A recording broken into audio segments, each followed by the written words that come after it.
প্রাকৃতিক সৌন্দর্যে ঘেরা আমাদের সিলেটের চায়ের বাগান, শ্রীমঙ্গলের চায়ের বাগান। তো দেখতে দেখতে প্রতিদিনের মতো আজকেও চলে আসলাম বাগানে। তো আমার পাশে একজন আছে, উনি হলেন আমার শ্রদ্ধেয় বড় ভাই, ইমাম ভাই। ওনার দেশের বাড়ি ফরিদপুর, উনি এখানে স্থানীয় মানুষ নয়।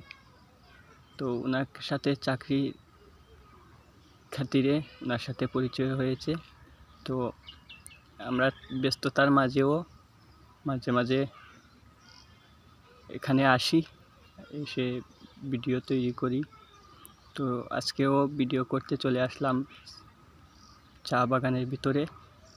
বাগানটা অনেক সুন্দর। আল্লাহর কাছে লাখো কোটি শুকরিয়া যে আমরা শ্রীমঙ্গলের মানুষ হয়ে সেটা দেখতে পেরে।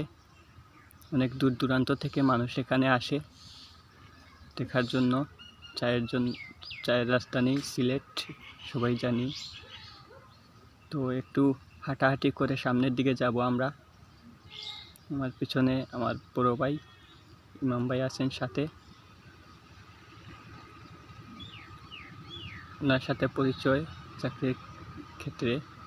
তো সব সময় তো আর সময় মিলে না, যখন সময় পাই তখন বাগানে চলে আসি ভিডিও করার জন্য। তো সবাই আমাদের জন্য দোয়া করবেন যাতে আমরা এত চেষ্টা করে একদিন সফল হতে পারি। অনেক কষ্ট করে ভিডিও করি। তো আজকের মতো এখানেই শেষ। সবাই আমাদের জন্য দোয়া করবেন। আজ কেমন হলো সবাই দোয়া করবে আমাদের।